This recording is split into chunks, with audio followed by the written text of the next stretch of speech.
వాగర్థావివ సంపృక్తౌ వాగర్థ ప్రతిపత్తయే జగతః పితరౌ వందే పార్వతీ పరమేశ్వరౌ.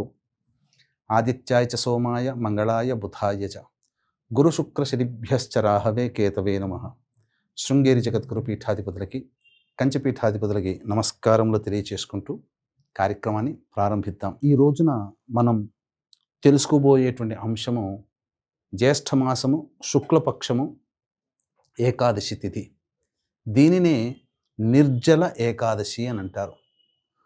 మనకు సంవత్సరం మొత్తంలో వచ్చే 24 ఏకాదశులలో ఒక ఎత్తు, ఈ జ్యేష్ఠమాసంలో శుక్లపక్షంలో వచ్చే ఏకాదశి నిర్జల ఏకాదశి ఒక ఎత్తు. జూన్ నెల 25వ తారీఖు గురువారం రోజున ఏర్పడుతుంది. ముఖ్యంగా ఏకాదశి అంటే మహావిష్ణువుకి అత్యంత ప్రీతికరమైనటువంటి తిథిగా చెప్పబడి ఉంది. అంతేకాకుండా ఈ రోజున ఉదయం 11:30 వరకు కూడా శివయోగము కూడా ఉంది. అంటే శివ సంబంధముగా కూడా ఈ ఏకాదశి అత్యంత పవిత్రముగా మహిమాన్వితమైనదిగా మనకు గోచరమవుతుంది. అయితే మనకు ఈ ఏకాదశులన్నీ కూడా పాండవులు వనవాసం ఉన్న సందర్భంలో పాండవుల మధ్య కృష్ణుడు వేదవ్యాసుల వారి మధ్య జరిగిన సంభాషణల ఫలితముగా ఈ ఏకాదశులు అనేటివి మనకు తెలియచేయడం జరిగింది. ఈ యొక్క వనవాసంలో భాగంగా ఈ ఏకాదశులన్నీ కూడా వివరాలన్నీ కూడా అన్ని ఏకాదశుల గురించి తెలియచేస్తూ ఉంటే, భీముడు తప్ప మిగతా అందరూ కూడా ఏకాదశి వ్రతాల్ని ఆచరించడం మొదలుపెట్టారు. తనకి కూడా చేయాలని ఉంది, కానీ ఆకలికి ఆగలేడు కదా.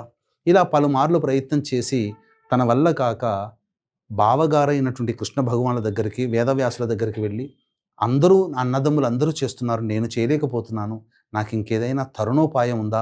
అన్ని ఏకాదశులు చేసేంత ఓపిక నాకు లేదు, ఏదైనా తరుణోపాయం చెప్పవయ్యా మహానుభావ అని అంటే, అప్పుడు శాస్త్ర ప్రమాణాన్ని అనుసరించి కృష్ణ భగవానుల వారు సెలవిచ్చినటువంటిది, వచ్చే జ్యేష్ఠమాసములో శుక్లపక్షంలో వచ్చే ఏకాదశి నిర్జల ఏకాదశి, ఆ ఒక్క ఏకాదశిని ఆచరించవయ్యా, 24 ఏకాదశులు ఆచరించిన పుణ్య ఫలితం ఆ ఒక్క రోజున ఆచరించడం వల్ల కలుగుతుంది అనగానే మహాసంతోషముగా ఆ యొక్క వ్రతాన్ని భీమసేనుల వారు ఆచరించి తరించారు. అందుకనే దీనికి భీమసేన ఏకాదశి అని కూడా పిలవడం జరుగుతుంది. అయితే ఈ ఏకాదశి వ్రతాన్ని ఎలా ఆచరించాలి, ఆ రోజు ఆ యొక్క దైవ అనుగ్రహాన్ని పొందే ప్రయత్నం ఏ విధంగా చేయాలనేటువంటి విషయాల్ని క్లుప్తంగా తెలియచేసుకునే ప్రయత్నం చేద్దాం. ముఖ్యంగా వీక్షించేటువంటి ప్రేక్షకులు కూడా ఈ జ్యేష్ఠమాసము పురుషోత్తమ మాసముగా చెప్పబడినటువంటిది. అటువంటి విష్ణు సంబంధమైనటువంటి మాసమైనటువంటి యొక్క జ్యేష్ఠమాసంలో వచ్చే ఏకాదశి మహామహిమాన్వితమైనటువంటిది. 24 ఏకాదశుల్లో ఉండే ప్రభావం అంతా ఈ ఒక్క నిర్జల ఏకాదశి రోజున ఉంటుంది. కాబట్టి దీన్ని దృష్టిలో పెట్టుకునే మన పీఠం ఆధ్వర్యంలో సాయంకాలం 7 గంటలకి ఈ యొక్క సుదర్శన మూలమంత్ర హోమం, సుదర్శన మాలామంత్ర హోమం, సుదర్శన గాయత్రి హోమంతో పాటుగా నారసింహ హోమము, మృత్యుంజయ హోమము, అలాగే మీ జాతకరీత్యా కలుగు విద్య, వివాహ, ఉద్యోగ, దాంపత్య, అనారోగ్య సమస్యల నివారణకి, మేష, మిథున, కర్కాటక, సింహ, కన్య, వృశ్చిక, ధనస్సు, కుంభ, మీన రాశిలో జన్మించిన వారికి శనిదోష పరిహారార్థమై శనిదోష నివారణ పూజలు, హోమాలు జరిపించి శక్తిపాతం చేసినటువంటి కరుంగలి మాల ఇవ్వడం జరుగుతుంది. అవకాశం ఉన్నటువంటి వాళ్ళు ఈ 25వ తారీఖు సాయంకాలం 6 గంటల లోపల మీరు గోత్రనామాదులు కనిపించే నెంబర్కి కాంటాక్ట్ చేసి నమోదు చేసుకోవచ్చు. ఇక ఈ రోజున ఎలా ఆచరించాలి? ఉదయాన్నే కాలకృత్యాదులు తీర్చుకొని చక్కగా ఉదయిస్తున్నటువంటి సూర్యుడికి నమస్కారం చేసి సూర్యాష్టకం 6 సార్లు పారాయణం చేయాలి. తదనంతరం తులసి చెట్టు దగ్గర ఆవునేతితో దీపారాధన, ఇంట్లో కూడా విష్ణు భగవానుడి చిత్రపటానికి చక్కగా పూలమాల వేసి ఆవునేతితో దీపారాధన చేసి విష్ణు సహస్రనామ పారాయణం అనేటువంటిది చేయాలి. ఇక ఆ రోజంతా కూడా ఓం నమో భగవతే వాసుదేవాయ, ఓం నమో భగవతే వాసుదేవాయ, ఓం నమో భగవతే వాసుదేవాయ అనే నామాన్ని ఉచ్చరిస్తూ ఆ విష్ణువుని స్మరిస్తూ గడపాలి. అయితే నిర్జల ఏకాదశి పేరులోనే ఉంది, నిర్జల అంటే జలము అనేటువంటిది, అనగా నీరుని త్రాగకుండా ఈ ఏకాదశి వ్రతాన్ని ఆచరించాలి. పూర్వకాలంలో అత్యంత ఆరోగ్యవంతముగా ఉన్నటువంటి శరీరం కలిగిన మనుష్యులు కాబట్టి ఈ యొక్క వ్రత విధానాన్ని ఆచరించారు. ప్రస్తుత కాలమాన పరిస్థితులకి అందరికీ కూడా అనారోగ్య సమస్యలు చిరుప్రాయం నుంచే ఉంటున్నాయి కాబట్టి ఇది ఆచరించడానికి అంత ఆమోదయోగ్యంగా కనిపించట్లేదు. అయినా కొంతమంది భక్త శిఖరాగ్రులు ఈ యొక్క వ్రతాన్ని ఇప్పటికీ కూడా కొనసాగిస్తున్నారు. అయితే శాస్త్రంలో ఏం చెప్పబడింది? అసలు నీరే తీసుకోకూడదా అనంటే ప్రధానంగా 9 మాషముల ఎత్తు నీరు దాహం అనిపించినప్పుడల్లా తీసుకోవచ్చు అని. అంటే మన అరచేతిలో ఒక మినపగింజ వేసి నీరును పోస్తే ఆ మినపగింజ మునిగినంత వరకు ఆ నీటిని తీసుకొని ఆ నీటిని ఒక గ్లాసులో వేసుకోవడం. ఆ విధంగా 9 మార్లు ఆ నీటిని వేసుకొని ఆ నీటిని దాహం అనిపించినప్పుడల్లా తాగవచ్చు. లేదా ప్రత్యామ్నాయ మార్గముగా వాటర్ మిలన్ కానీ, సంత్రాలు కానీ, లేదా బత్తాయి పండ్లు కానీ తినవచ్చు. అందులో నీరు ఉంటుంది కాబట్టి. పండ్లు, ఈ యొక్క పాల పదార్థాలు తీసుకోవచ్చు. కానీ నీటిని మాత్రం తీసుకోకూడదు.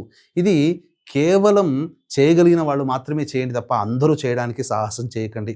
కానీ నియమం ఏంటంటే ఈ యొక్క నిర్జల ఏకాదశి రోజున ఎట్టి పరిస్థితిలో కూడా భోజనము చెయ్యకూడదు. అన్న పదార్థము, అన్న రూపంలో ఉండే బొంబాయి రవ్వ ఉప్మా, అలాగే బియ్యపు రవ్వ ఉప్మా కూడా తీసుకోకూడదు. ఈ విధంగా శాస్త్రంలో ఏం చెప్పబడింది? ఏకాదశి రోజున అయినటువంటి సూర్యోదయం ప్రభృతి ద్వాదశి రోజున వచ్చే సూర్యోదయానికి ఈ యొక్క వ్రతాన్ని సమాప్తం చేయమని కొన్ని ప్రమాణ గ్రంథాల ప్రకారము. అలాగే ఏకాదశి రోజున సూర్యోదయం నుంచి మళ్ళీ సూర్యాస్తమయం వరకు ఇట్టి కఠిన నియమాన్ని పాటిస్తే సరిపోతుంది అని చెప్తున్నారు. కాబట్టి ఎవరికి తోచిన విధంగా ఆ విధంగా చేయవచ్చు. కానీ ఎవరు కూడా నీరు త్రాగకుండా ఉండే విధంగా సాహసం చేయకండి. అందరూ కూడా తీసుకొనివచ్చు. కానీ ఎట్టి పదార్థాల్లో భోజనం మాత్రం చేయకుండా ఉండి ఆ విష్ణునామస్మరణ పఠిస్తూ మధ్యాహ్నం పూట నిద్రపోకుండా ఉండి చక్కగా సాయంకాలం ప్రదోషకాల సమయంలో కాళ్ళు చేతులు ముఖం కడుక్కొని నోరు నుంచి 3 సార్లు పుక్కిలు ఉమ్మించి తదనంతరం విష్ణు దేవాలయానికి చేరుకొని ఆ విష్ణు దేవాలయంలో ఆ స్వామివారికి అర్చన కార్యక్రమం జరిపించుకొని అక్కడ కూడా వీలైతే విష్ణు అష్టోత్తరం కానీ, విష్ణు సహస్రనామ పారాయణం కానీ, ప్రదోషం కంటే ముందే రావి చెట్టు చుట్టూ ఓం నమో భగవతే వాసుదేవాయ అనే నామాన్ని జపిస్తూ 27 ప్రదక్షిణలు కానీ చేసి ఇంటికి వచ్చి ఆ స్వామిని స్మరిస్తూ కూర్చోండి. నిశీ సమయం వరకు అవకాశం ఉంటే వేచి చూడండి. లేదా ఆ రోజంతా కూడా జాగరణ చేయండి. నిశీ సమయం అంటే దాదాపుగా రాత్రి 11:30, 12 వరకు. తదనంతరం మళ్ళీ బ్రహ్మముహూర్తంలో లేచి కాలకృత్యాదులు తీర్చుకొని ఉదయాన్నే స్వామివారి దగ్గర మళ్ళీ పూలమాల వేసి దీపారాధన చేసి, తులసి చెట్టు దగ్గర దీపారాధన చేసి, తులసి పత్రాలతో స్వామిని ద్వాదశి రోజున అర్చించి ఇంట్లో వండిన పదార్థాలు స్వామికి నైవేద్యంగా పెట్టి అనాథాశ్రమంలో కానీ, వృద్ధాశ్రమంలో కానీ, ఎవరైనా అతిథులు కానీ భోజన తాంబూలాదులు అన్నీ కూడాను వారికి సమర్పించి తదనంతరం ఇంటికి వచ్చి భార్య పుత్రాదుల సమేతముతో ఎవరైతే యొక్క భోజనం స్వామివారికి పెట్టిన నైవేద్య సహితంగా భోజనం చేస్తారో వారికి సమస్త విధములైనటువంటి కష్టములు కానీ అన్నీ తొలగిపోతాయి. అన్ని విధాలుగా ఆనందయోగ్యంగా ఉంటారు. సమస్త పాపముల నుంచి విముక్తి పొందుతారు. సాక్షాత్తు మహాభారత కాలం నాటి పాండవులే ఆచరించి చూపించగా మనం ఎంతటి వాళ్ళము, వాళ్ళకి ఎన్ని కష్టాలు వచ్చాయో తెలుసు కదా. ఆ కష్టాలన్నీ రూపుమాపి ఘోరమైనటువంటి యుద్ధంలో అఖండ విజయాన్ని సంప్రాప్తించబెట్టింది వాళ్ళు ఈ యొక్క వనవాస సమయంలో చేసినటువంటి పుణ్య కార్యక్రమాలు, ఆచరించినటువంటి వ్రత విధాన నియమ కార్యక్రమాలు. కాబట్టి మనము కూడా ఈ యొక్క నిర్జల ఏకాదశి రోజున మనకు తగ్గట్టుగా, మన శరీరానికి తగ్గట్టుగా ఆచరించి తరిద్దాం. దైవానుగ్రహాన్ని పొంది తరిద్దాం. సర్వం శ్రీ ఉమామహేశ్వర పరబ్రహ్మార్పణమస్తు.